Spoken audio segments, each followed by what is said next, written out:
Let's open in a word of prayer. Lord, thank you so much for this day. We pray that you'll bless our time together. Pray that you will help us to always keep in mind that we are people who have the truth and that we should be willing to share that truth and the gospel of Jesus Christ with those around us. We pray that you'll give us those opportunities so that we can help the world to understand what certainly appears to be the nature of the times that we live in. That is a very significant time in human and biblical history and prophetic history. So pray you'll bless our time together today. In Jesus' name, amen. So today I'm going to call this narrative of lies, and I think you probably know where I'm going to be referring to, and I'll get to that in just a moment. So these are some of the YouTube video channels that we're on. I'm making some progress in improving my little home studio. I have a wire on my mic. It keeps popping out, and somebody got me some things to replace that, and I appreciate that. And I did get that the other day, so hopefully going forward, I'll have that so I don't go silent in the middle of my talk if I do it at home, which I guess some people consider that a blessing in and of itself. So, anyway, so I was pretty busy this week, and hang on a second here. I seem to be getting a click. So I don't know how long this will be. I have some meetings this afternoon that I have to take care of, so I'm trying to get out of here in a reasonable time, and everybody will say, ha, ha, ha, and you don't know what that is, but I'm trying. So these are just some of the images that I use of things that happened in past history that may repeat themselves in the future. And I think we'll see. I have some things I want to talk to you about the imagery from the other night, because I think that that's pretty significant. So it's a convergence. It's accelerating. Again, this is my little sort of how Bible prophecy is. It's pretty complex. I did a couple interviews with my friend Tom Hughes this week. We talked about Babylon and this Hashemite kingdom of Palestine plan that I've talked about a little bit. And I think I said in one of those little discussions with Tom, I've seen statistics that they say there are 44,000 Christian denominations. Now, I don't know how they came up with that. I've kind of been around the church. I've been around the church all my life. My father was a pastor. We lived in the parsonage, and the church was like an extension of the family home almost. By the way, I used to hate, they would go over there. John, would you go over and get such and such from the kitchen in the basement? And it was this old church, and it creaked, and so I'm like 6 years old. So I had got it. So there was like a half flight of stairs, and I could go up there in 3 leaps out the door, and I could be around the corner when I could hear the church, when I could hear the door close. Because it just, I don't know, there was something in there. I was pretty sure. Didn't know what it was. But it was almost like that, some of those scenes on Home Alone. So I've been around the church, and I see these statistics. There are 44,000 denominations. I don't know. I don't see that many. I think that statistic is way overblown. However, my observation is this, that if you made a denomination up of people's eschatological views, 44,000 number would be way low. Because I have friends that devote their life study to this, and we all kind of disagree. So I really would encourage people that you can be strong in your views, and you can argue your views, and you can defend them, but it's very complex. And I can tell you right now that if it is a prophetic event, it is something that has not yet happened. So it's not a fact yet.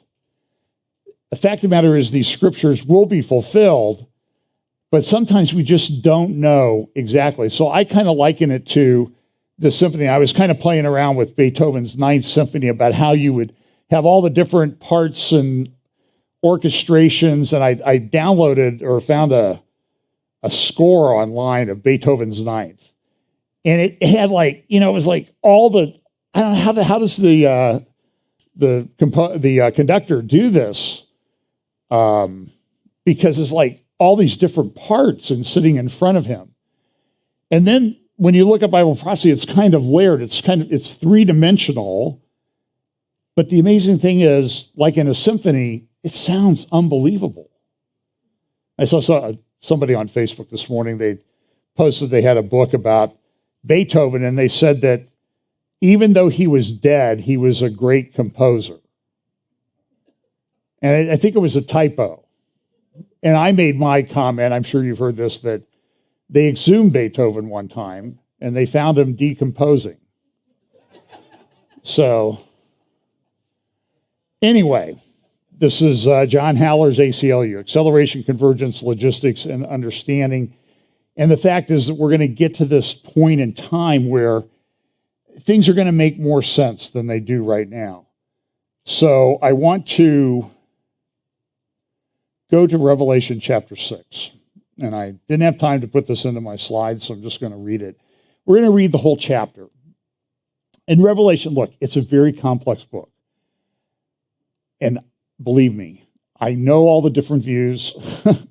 I've studied them. In fact, one of the things that would be very good for you to do is, this is a lawyer exercise, okay? This is what we do. When we put a case together to learn how to present our case, sometimes we learn to present the most effective case on the opposite side. And it's a very good exercise. And so we're dealing with things that have not happened yet, okay? And we can disagree agreeably, but I think it would be good, to learn how to present the other side accurately as to what they present. Because I see a lot of debunking this and debunking that, and a lot of times people don't understand or accurately represent the other side's views. And that's problematic to me. So, and in fact, I'm way off track here, but now so you see, there's no way he's getting done early today. As part of my trial lawyer career, I took 2 or 3 acting classes from actually literally Hollywood actors.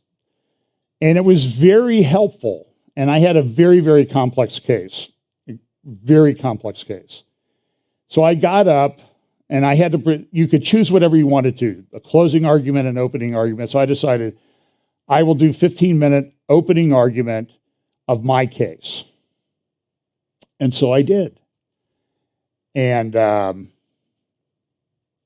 I finished, and Kathy, the actress coach, she said, "John, that was the oratory, the talk, it was just," I think she's pulling my leg, but it was just fantastic.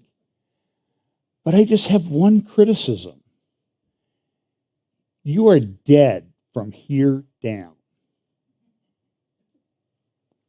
She said, "So now I want you to do your opening statement in pantomime." And you know what? I had like an epiphany, and it was a fraud case where things were hidden, and so I was hiding things in my pocket, and it was a very effective way. So sometimes, like I say, you need to learn the other sides, the other people's positions.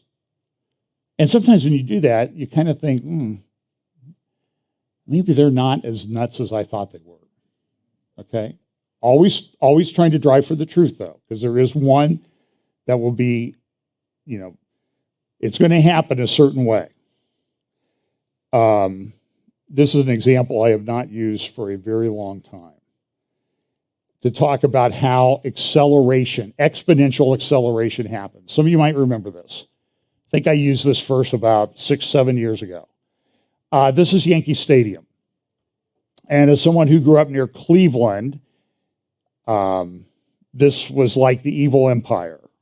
You know, the Indians did not like, and I'm going to call them the Indians. I don't care. What are they, the Guardians now or something? So how long would it take you to fill Yankee Stadium? And what I'm going to do is I'm going to give you an eyedropper with a drop of water. And each minute, and so we're going to seal it up so it's watertight, and you're going to put a drop of water by second base. Every minute, you're going to double that. So at minute 1, you do 1 drop. At minute 2, you do 2 drops. At minute 3, you do 4 drops, then 8, 16, et cetera, et cetera. And so the question is, how long does it take to fill up Yankee Stadium with water? Do you know what the answer is? Less than 50 minutes. And I know I use this example. I saw it on a financial site where they were trying to show you how debt and interest and things can go exponential. Less than 50 minutes. And the interesting thing, so let's say it's 49 minutes, that's when it fills up. At 48 minutes, though, it's only half full. And a minute before that, it was a quarter full. So you see how this, and this is somewhat similar to how this Bible prophecy thing is going to go. There's going to be this like explosion. And what will seem like 50 minutes and the flood and tsunami is of all this stuff being fulfilled is here. That's my point. So let's look at Revelation chapter 6. Here it is. Okay. Now I saw when the Lamb opened one of the seals, and I heard one of the 4 living creatures saying with a voice like thunder, "Come and see." And I looked, and behold, a white horse. He who sat on it had a bow, and a crown was given to him, and he went out conquering and to conquer. This kind of sounds like that extends out over a period of time, right? When he opened the second seal, I heard the second living creature saying, "Come and see." Another horse, fiery red, went out, and it was granted to the one who sat on it to take peace from the earth, and that people should kill one another, and there was given to him a great sword.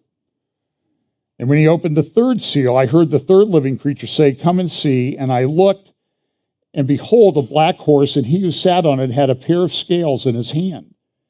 And I heard a voice in the midst of the 4 living creatures saying, "A quart of wheat for a denarius, and 3 quarts of barley for a denarius, and do not harm the oil and the wine." When he opened the 4th seal, I heard the voice of the 4th living creature saying, "Come and see." So I looked, and behold, a pale horse. And the name of him who sat on it was Death, and Hades followed with him. And power was given to them over a fourth of the earth to kill with the sword, with hunger and with death, and by the beast of the earth. When he opened the 5th seal, I saw under the altar the souls of those who had been slain for the word of God and for the testimony which they held. And this is I always find this a very interesting passage.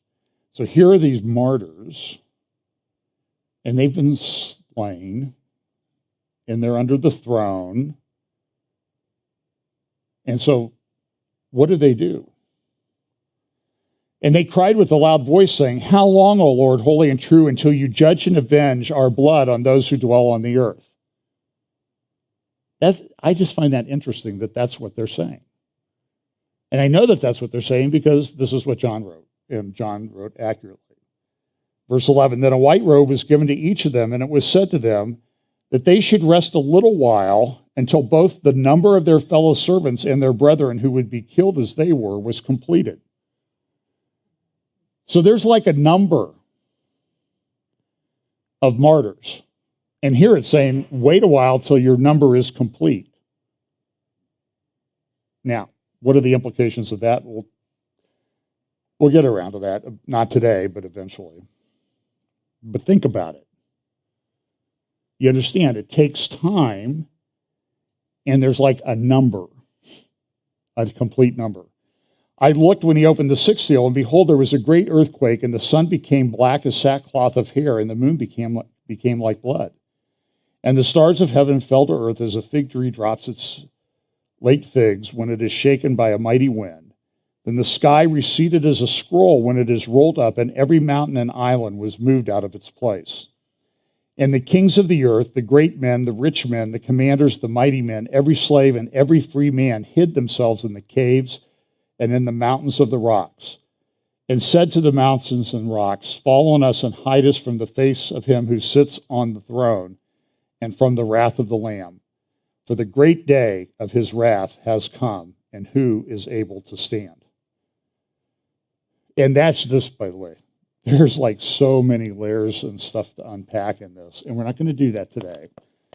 But understand that we live at this time where we're seeing a lot of these things happen very quickly. So let me get this out of the way first. I'm playing no clips of this piece of garbage. This was, without a doubt, the most demagogic, evil, and horrible speech an American president has ever given in the history of the United States. And when I used the title Narrative of Lies, that's what was in my mind when I came up with the title. The demagoguery, I'm not even really going to quote from the speech much, except in an article that I'm going to share with you. But imagery means something. You have to understand, and I know you, most of you do, virtually all of you do, that we are living in a time where there is a narrative that is being built, and it is based on lies. And everything that this demented old man read, I don't know that he composed this thing. They're already trying to walk it back. Well, he didn't really mean it that way. Why would you take it that way? Because that's what he said.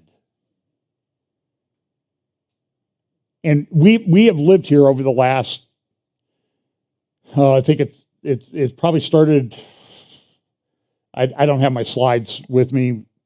I know I've talked about it. They put out a bulletin about dangerous extremists and white supremacists. And the imagery they used in that was imagery, at least in the tweets, that Department of Homeland Security, when they came out with this, they used imagery from a report on Muslim terrorists. There was plane flying into the building, and it was people checking in at the airport and that type of thing. And the clear, you understand, the narrative was, anybody who's like this is like a Muslim terrorist. That's the narrative. It hasn't changed a bit. It's gotten worse since this guy came into office. Here's a little fact. He's got almost 2.5 years to go. He or whoever's running the show. I have my personal opinions, and you know what those are. Some of the people I saw on conservative, they're talking like, it looks like a Chinese pagoda. So I'm going to talk about the imagery first, but I wanted to share, I just ran across this this morning, an article at the Jewish News Syndicate by Ruthie Bloom.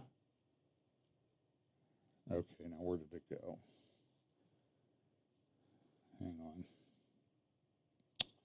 She writes, she's, I think, the sort of pretty much conservative columnist for the Jerusalem Post. She writes, she has the spot that Caroline Glick used to have on the back page on Friday.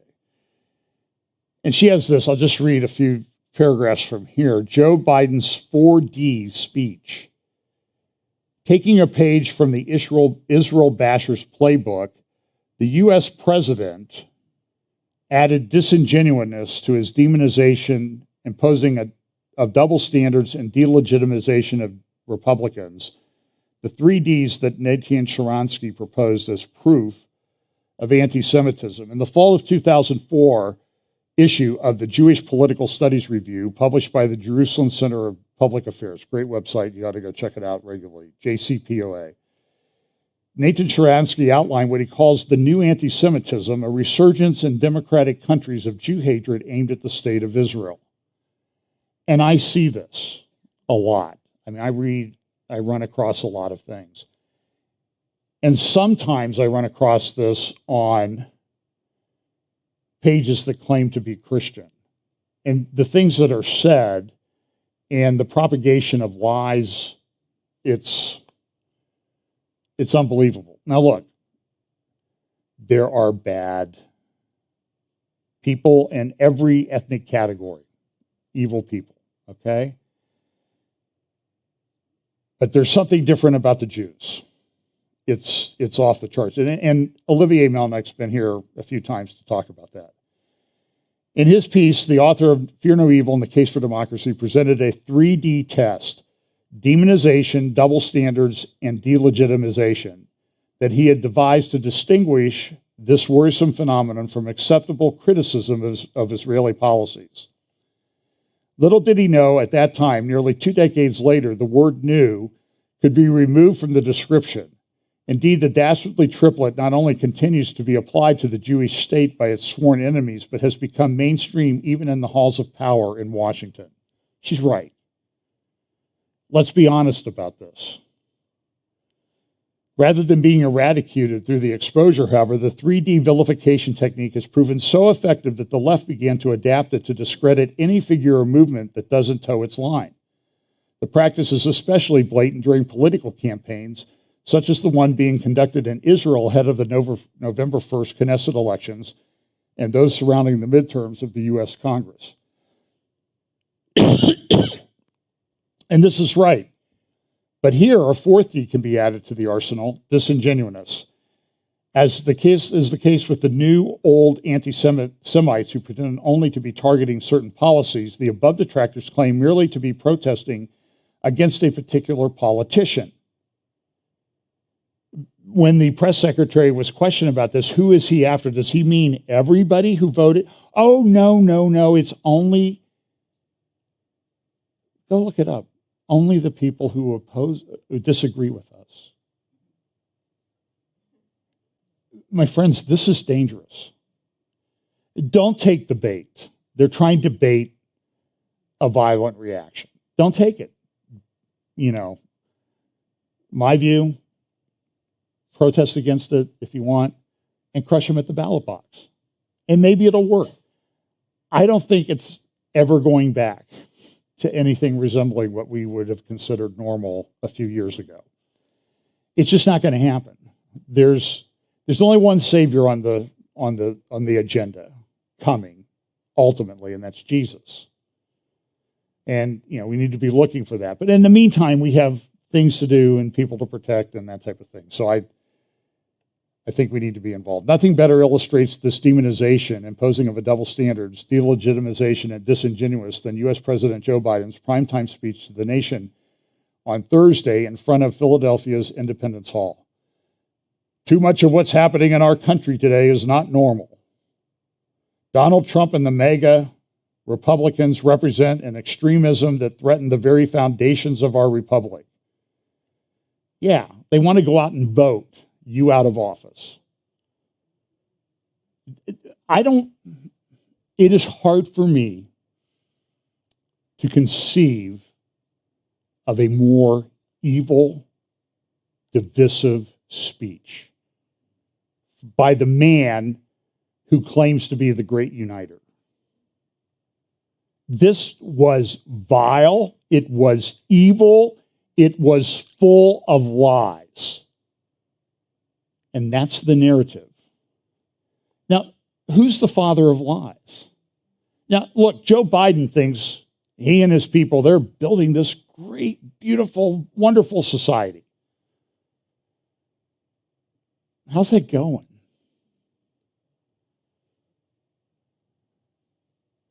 But we understand, and look, I'm going to say this too. There are people on the right that you need to be as concerned about as this. Because there's some, especially back in the Q days, I researched one lady, somebody sent me a video, you need to watch this lady, it's so wonderful. And she was saying, there are all these indictments and all these bad people are going to be indicted. Now, I started debunking that thing when it was 3,000 sealed indictments. And I haven't checked recently. It's like 1 million. It's not possible. You'd have every person in the federal government turned into a prosecutor, and you wouldn't have 1 million indictments in this period of time. It's just not, it doesn't happen.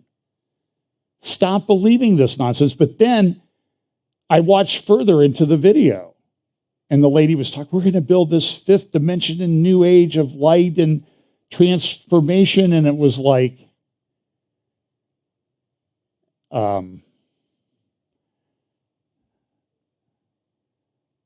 somebody would watch it and say, the Lord told me that she was really speaking truth. And I would say, no, the Lord should be telling you that she's a nut. That's what I'm hearing. And it's dangerous. So, got to be careful, both sides of this issue.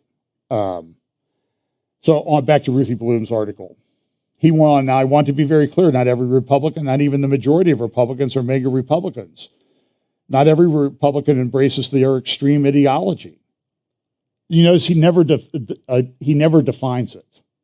I know because I've been able to work with these mainstream Republicans, but there is no question that the Republican Party today is dominated, driven, and intimidated by Donald Trump and the mega Republicans, and that is a threat to this country. They do not respect the Constitution. They do not believe in the rule of law.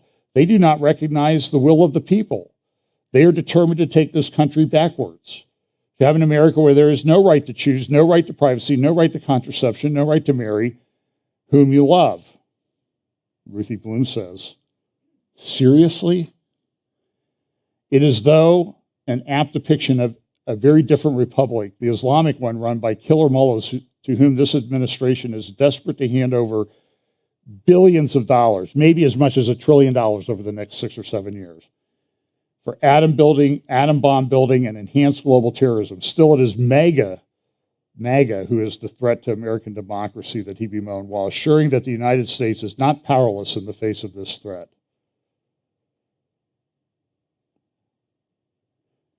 So that's the imagery. A number of years ago, I did a talk. I've used this a number of times. You can probably look up my name at Pergamum on the internet. And there's a church of Pergamum, that's identified in Revelation, the 7 churches in Revelation 2 and 3. And Pergamum is where Satan's throne is. Remember that phrase? And it's kind of interesting because this is a guide. This is wonderful. I mean, this thing's like 8 or 10 years old. I downloaded from the internet. You can see the Pergamon secondpage.de. I think you can find it on YouTube still today.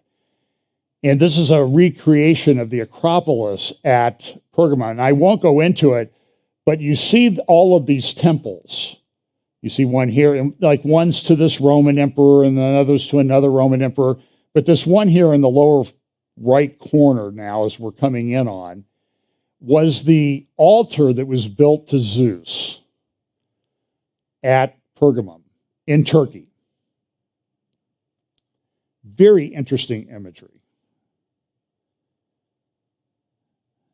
It has kind of, my view, I've not been, I hope to go there someday, but it has kind of a creepy feel to it. It's pagan. It's satanic. There's just no question about this. Some of these emperors that have temples up there, they were persecuting and martyring Christians. Here's a sort of a view of this Pergamum altar. Here's what it looks like today. You can see parts of it. Somebody photoshopped in what it would have looked like at the time, but it's not there anymore. They've taken it and they moved it to a museum in Berlin, Germany called the Pergamum Museum. Kind of interesting. A museum must be about Pergamum. And it is. Now, this thing has been was closed for, 6 or 7 years here recently while they refurbished it.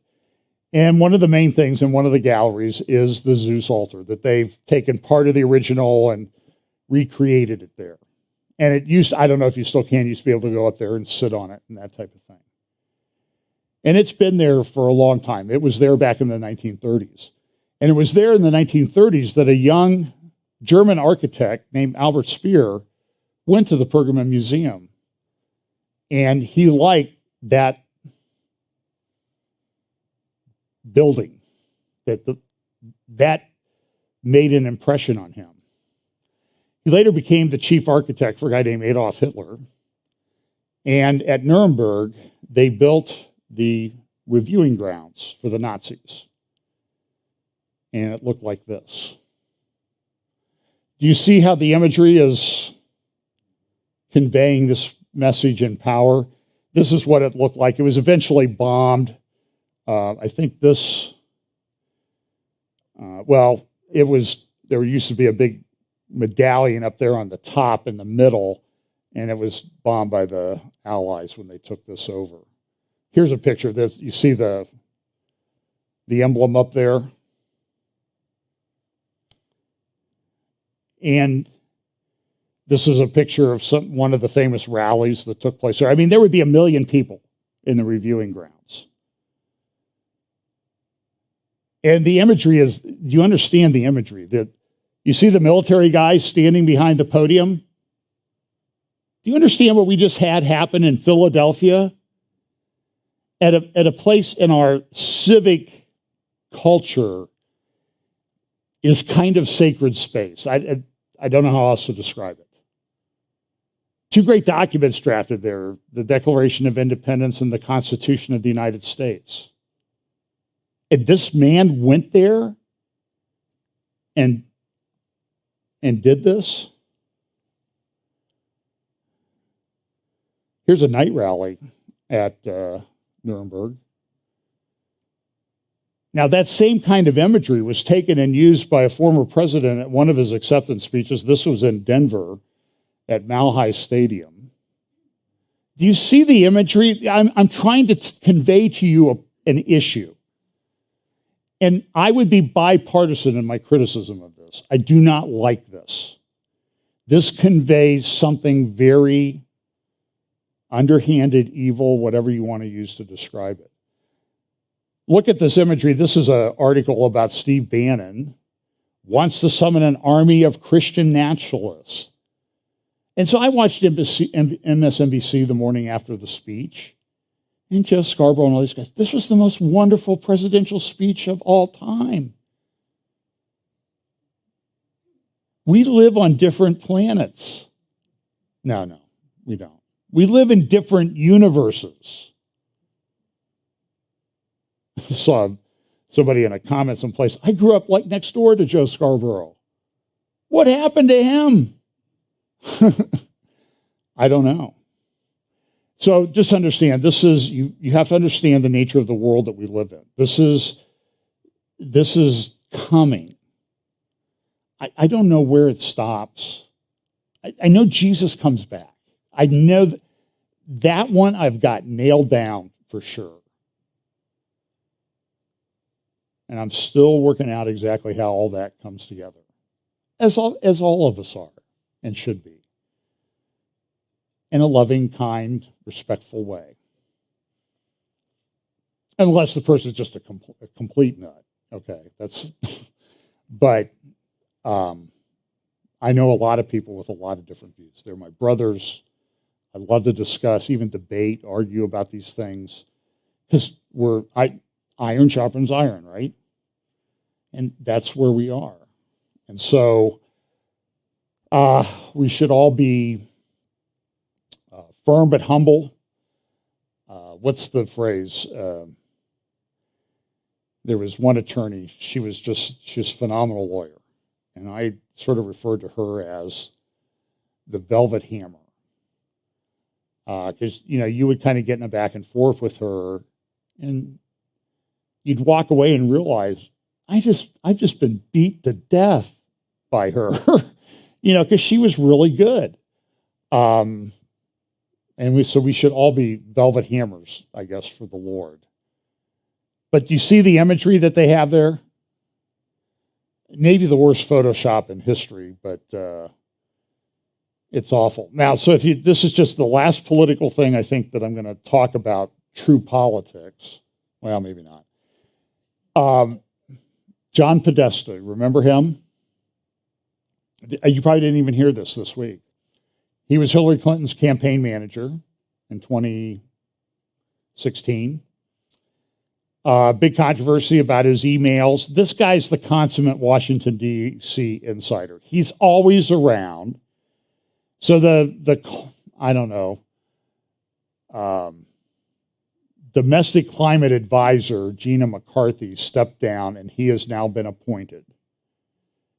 And based on the recent bill, he will have $370 billion to parcel out for climate change.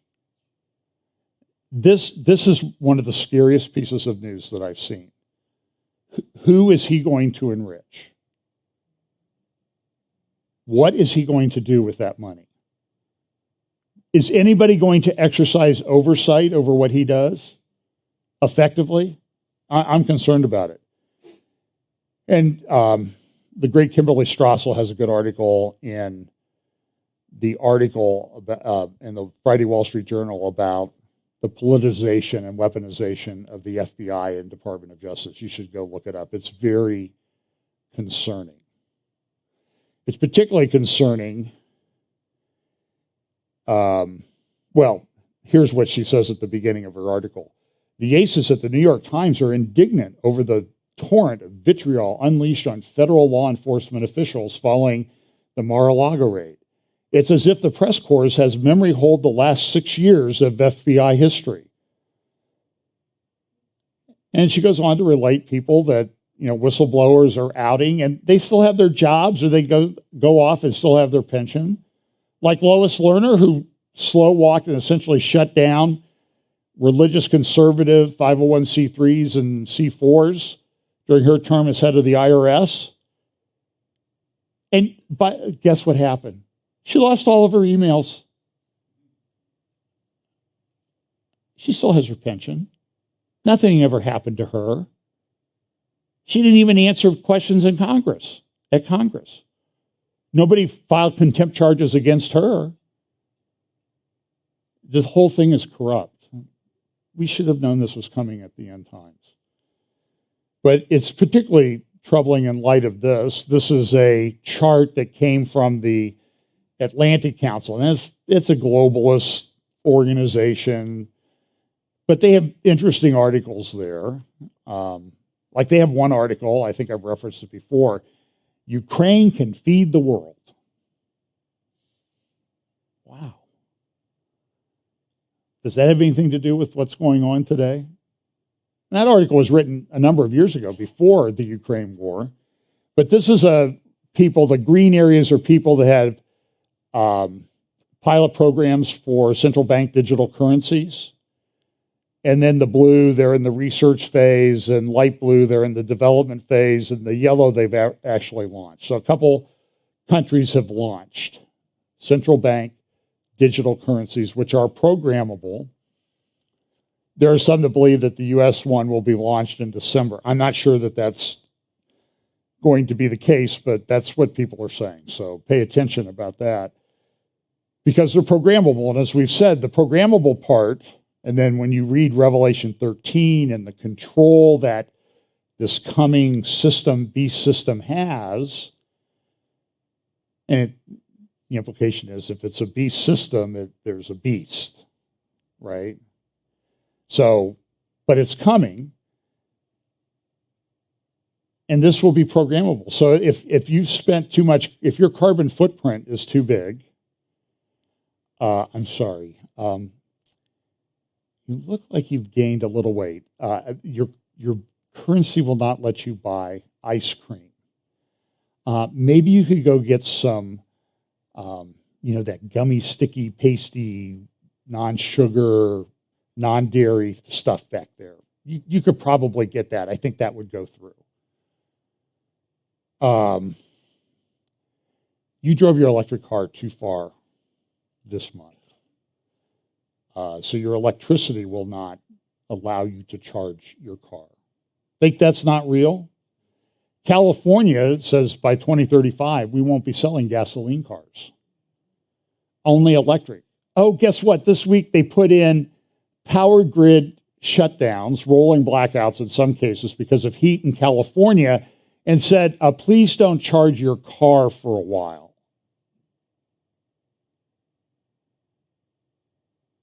And now I've heard rumors that Governor Newsom, the governor of California, will be the leading candidate for that party for president. So here's a little bit different chart from the central bank digital currencies, and be sure that this whole thing is tied to this. This is a graphic I used back when they had that COP26 conference in Scotland about climate change.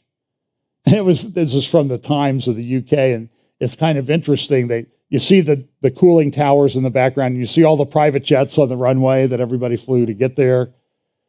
And the protesters are up here, and then there's all the big limos down there delivering people to what? The Tower of Babel. That's very interesting imagery that a secular person would pick this up. Because we know there's a Babylon that's coming. And now we'll get into a big argument about where is Babylon and this. And so I'm not dismissing any of the various views. I'm just saying it's got to be underway. I don't know that it will be finished and complete before it's destroyed. The original tower wasn't done, right? So is that a prophetic pattern for what's going to happen to the final Babylon? I think so. But we know that something's coming, and depending on your view, it's either fully built and operational, it's on its way, they have the plans, or there's a little bit happening, but not much. And if that's a critical central part of this last period of human history, then that's where I talk about the logistics. I don't think it's built overnight. So extrapolate from that. So we have all these things, and then we have all of these other things, transhumanism movement, the transgender thing, CRISPR, gene therapy, change people's DNA. They had an experiment this week. They did something with mice and DNA and changed it into something like a hybrid. I'm just saying they're doing all of this stuff. So the question is, God intervened at Babel because of the way things were going. And I think, I'll paraphrase the verse, they think they can be as God. And God intervened. And so you have Yuval Harari and other people writing about, well, you believe in a God above the clouds, but we're going to be little gods in the cloud, in the technology cloud. And it's kind of weird and kind of interesting and scary and concerning. God has us. Don't forget that. And I think we're at this point where, God's like, I'm going to have to intervene. Some of it's crazy. This is a picture of a mini digger. Pam, we got to get one of these. I can't hear you. She said no. I don't know what I would use it for, but I just think it would be really fun to have. This is electric powered. So they're going to trace the cord on, well, what are they? They're recharging the battery. So how do they just plug it into the wall, right? Well, not really. We're going to go back here and look at this big, beautiful diesel generator. So I don't know if we didn't pay the light bills. The lights just went out. But anyway, or I was just too bright. But by the way, it works for 2 hours, and then you have to charge it for 8 hours to use it again. So when you hear, farmers I know have told me, John Deere wants us to change to electric tractors and harvesters, and combines. This is the technology. And the farmers go, we run those things 24/7. Have you ever seen them when they harvest corn up here in Northwest Ohio? These things are like the giant, it looks like a herd of giant locusts that sweep across. I mean, you'll drive up in the morning and you see them, and you come back down, and it's like miles of cornfields have been mown down and harvested during the day. And you'll see 12, 13 of them lined up across a field, and they just, I mean, it's like acres and acres an hour. It's an amazing thing to see, but they couldn't do that if it was all electric. It's crazy. They're closing nuclear power plants, except even California says, you know, we have one left at the Diablo Canyon. You can see it along the 5 freeway as you go down. I actually think that might be Catalina in the background in the ocean. But it's there on the coast, is between Irvine, Laguna Beach, going down towards San Diego. And they're saying, well, you know, maybe we're going to extend this one 5 years. Why? They need the power. But even the Atlantic Council article says, listen, they do this because there's a reason for it. It's actually kind of clean energy. It's pretty carbon neutral. Really is, and it's efficient, but nobody wants to do that. Why? Well, because the agenda is not about efficient power delivery or anything like that. This is happening in Europe. And I talked a lot about this the last few times. Europe is in a very difficult position. This is an article at Zero Hedge. And Sweden, Austria, and I think Germany have started bailing out energy companies so they can continue to provide power this winter because they're going bankrupt. Now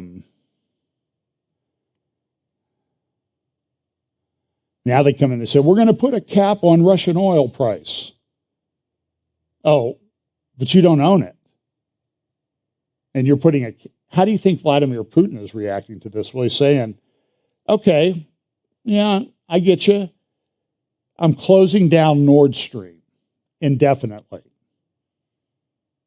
Because he's awash in cash and money. UK officials get hands dirty as energy fears spark tests of blackout scenarios.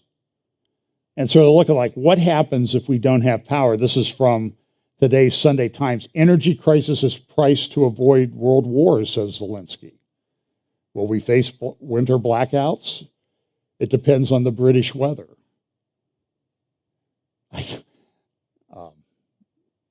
I love the UK. I love England. I've only been in a small part of it, but it was fantastic. But I think one of the things you can depend on the weather there is it's just not that great a lot of the time. And so what are they going to do this winter? I mean, one day I went over to the British Museum. It was like 1 o'clock in the afternoon. And it was late November. It was pitch black. Because the sun goes down pretty early. I mean, by 3:45 p.m., it's dark because they're so far north. But how's this all going to work out? I mean, you know, people need to be preparing for this. This is a place in, I think it was in Ireland, Galway, Ireland, got their bill. It was for a couple months, 73 days, 9,836 euros. How is this possible? We're a small coffee shop. And just pretend that the euro and the dollar are the same. They're sort of at parity now. So you have a small coffee shop and your utility bill is almost $10,000 for 2.5 months. How do you survive? It's a small coffee shop. I saw somebody else, they said, I got one. It was like 1,500 euros. I have a kiosk. I have a small like dorm refrigerator and a hot plate and sell coffee. They can't do it.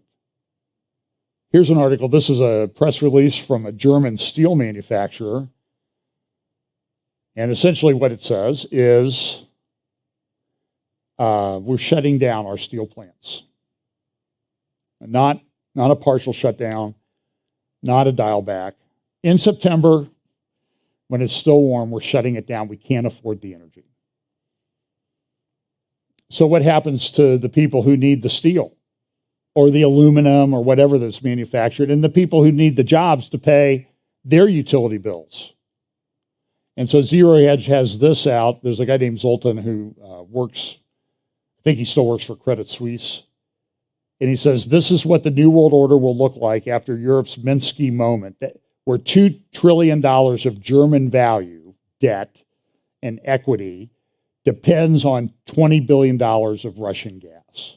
In other words, translation, the Minsky moment is a guy that somebody said is you reach this point where everything collapses. It's just everything goes. And so they're suggesting in this article, Zoltan is, and with some factual basis, that if they don't get the Russian gas, this $2 trillion of value goes poof.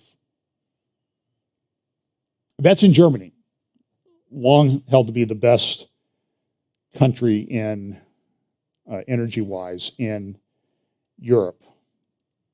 And then there's this thing that Macron, I guess there was one with sound. Let me shut that down. And he essentially came out and said, in the room with the gold-edged door and everything, the era of abundance is over. You're going to have to sacrifice. I just think this is kind of his Marie Antoinette moment. You serfs, let them eat bread or cake, whatever it was.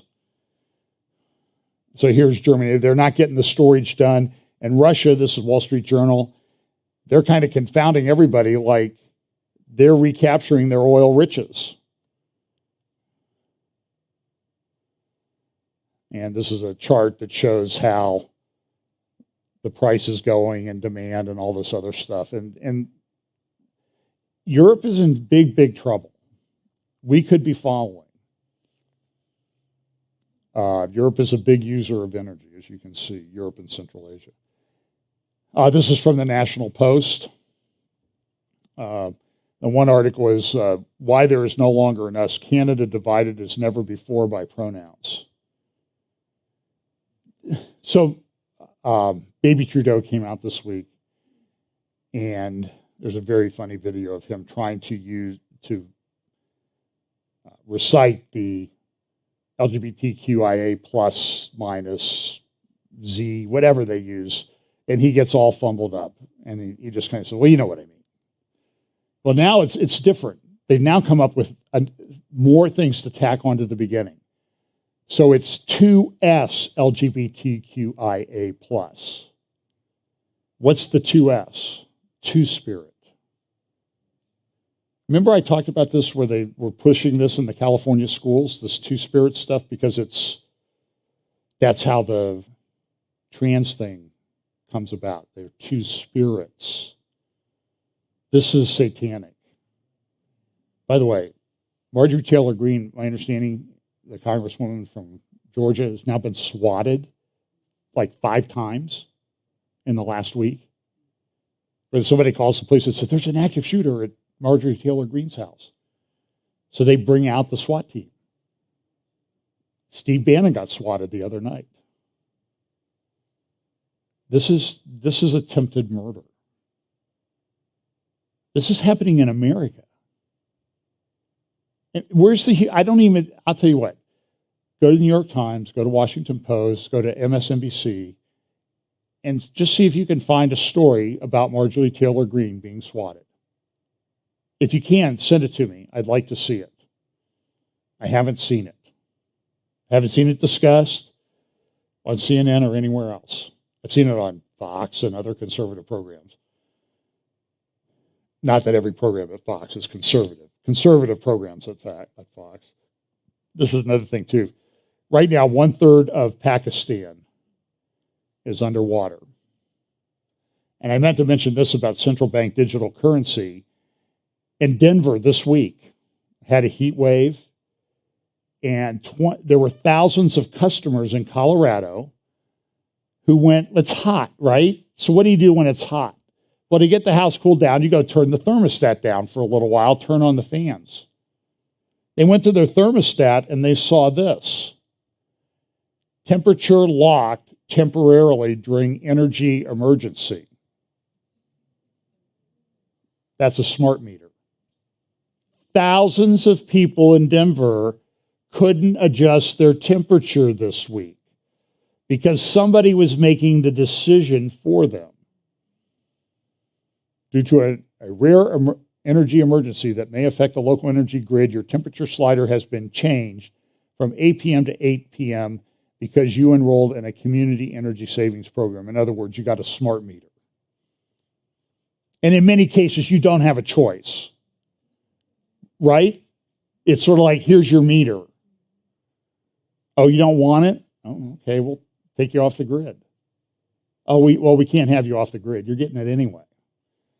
Winter's coming, Europe is waiting. So this is a big problem. So let's just take a very quick look at the Middle East. This continues to be a thing. The Hezbollah threatening war over the demarcation line, what's going to be the border between Israel. Amos Hochstein, the U.S. representative, is supposed to be going to, I think, Israel this week or next to get this done. Hezbollah's threatening war. If you take any gas or oil out of the Mediterranean, which they refer to as here it is, the quote, Israel cannot start extracting gas from any platform in the occupied Palestinian Sea, and not only from the Karish platform. So that's a threat of war. There was a lot of attacks back and forth in Israel this week. Here's something on China. This was in the Wall Street Journal yesterday. The two faces of China's surveillance state. And the article goes through it. It tells two stories. It says, whatever town this is, city this is, they used to have this second or third worst traffic in China. So they put in smart cameras to control traffic flow and, take from sensors that people had and information from phones. And so what they did was that city that was the third worst traffic in China is now 57th worst. So it was wonderful. It's improved things. Then they show a story about a lady who was collapsed by a body of water. And they went there in the ambulance. They got her. They put her in the ambulance. And this is a big emergency. And usually the trip to the hospital would take like 45 minutes. But because of the smart city thing, it took 12 minutes. And she lived. But now there's all these cities that are going. This is a story from the Financial Times or Wall Street Journal. Still having more lockdowns. There's big economic problems in China.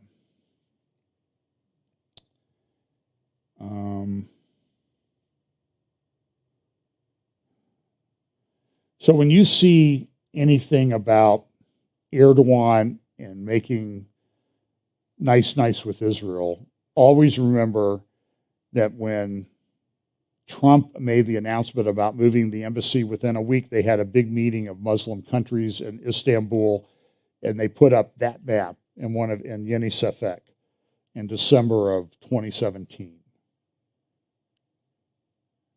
in response. Got to be careful making these peace agreements because Turkey's very expansive. This is the picture here is kind of a graphic of Turkey's what they call blue water, Mavi Vatan, that what they really control. They have a very expansionist view of what's theirs. And they control all that wheat and oil and stuff that comes through the Bosporus and the Dardanelles, those narrow passageways there. In Turkey, you can look at these demographic things. Turkey looks pretty normal demographically. and they've got about 85 million people in 2021.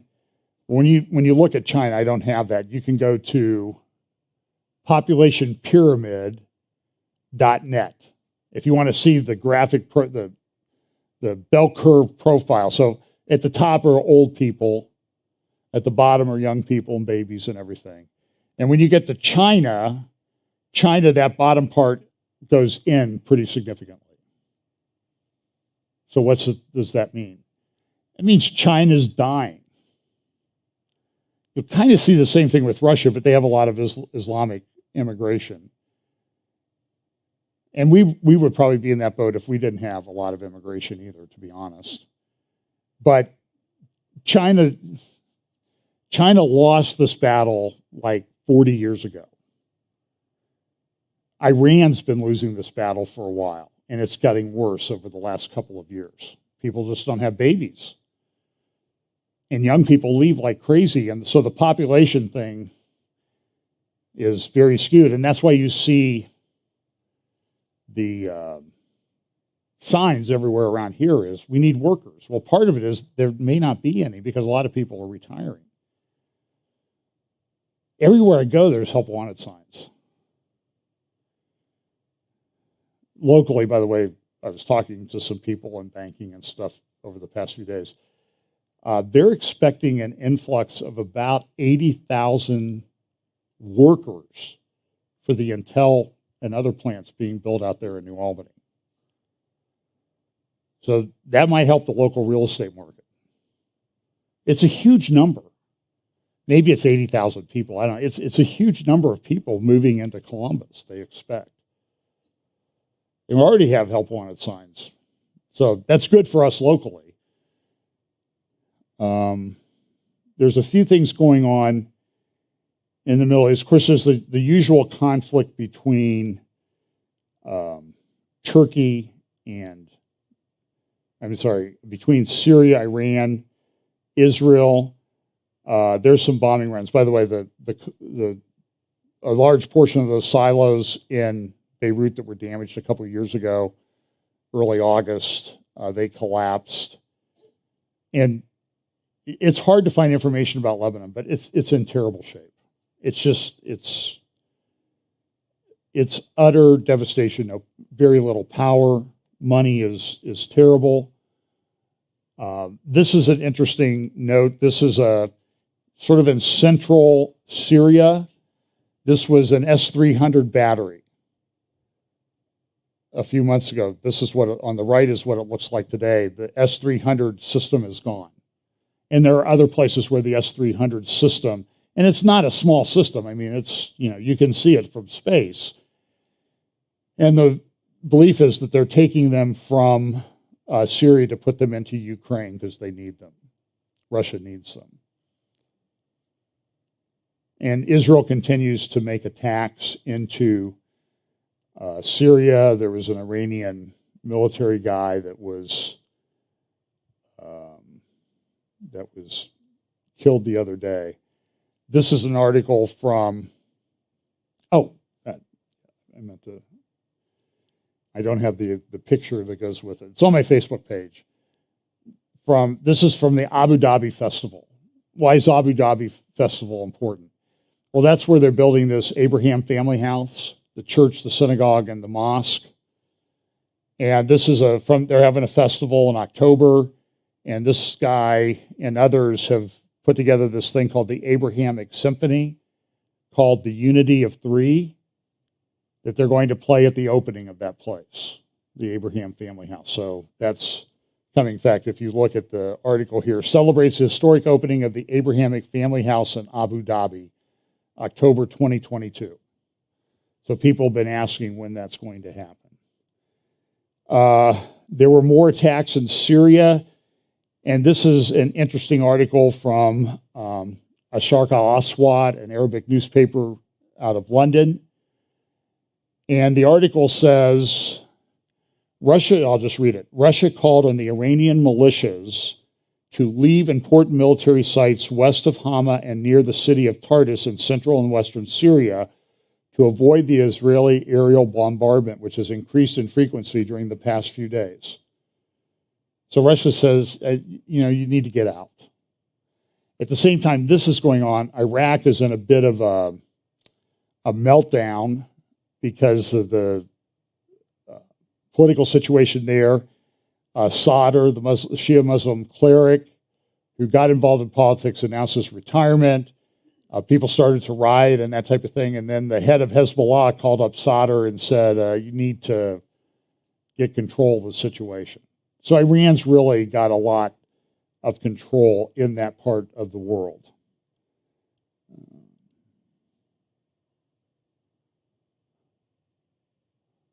So there were targets. They destroyed a runway at the Aleppo airport. In fact, here's the Aleppo airport, and you see that big hole there in the runway. That was done by Israel. Everybody says Israel this week. But by the way, it's already been repaired, and the airport's back up and running. So Israel, or Iran's boosting its civil defense in Iran because they expect an attack. This Iran agreement is being negotiated. Iran has sent hundreds of combat drones to Moscow for use in Ukraine, but the word is that they're not performing very well. So that's something that you might want to watch. And if you want a good article, go look at her. I won't take the time to go through it. Israel's rational and irrational Iran policies. Gantz met with Jake Sullivan in the U.S. this week at the State Department and came back and sort of said, the U.S. is preparing to attack Iran. The Biden administration, and they're entering into this ridiculous agreement. So I don't know what to believe. Caroline has a good analysis, and she also talked to a guy who used to work in the Trump administration on her podcast this week, and I cannot remember his name off the top of my head. So lots of things going on in the Middle East. It's a very volatile situation, and so I'm going to finish, except I told my moderator that I might take questions, a question or two. I suppose you people that are here, you can ask.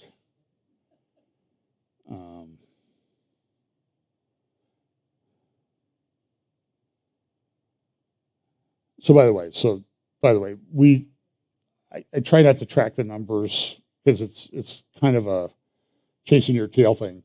But we're just like that close to 50,000 subscribers on YouTube. So if you know people or you haven't subscribed, you could go ahead and do that.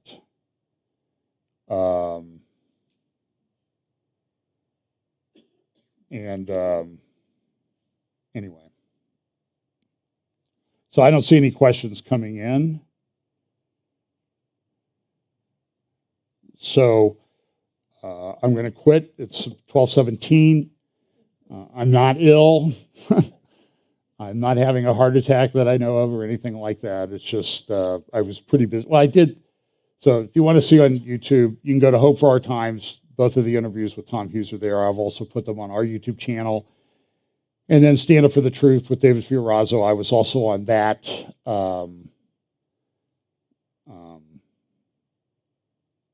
On Thursday. So if you want to listen to that conversation, because they all talked about different things, not much of which I talked about today. So let's pray.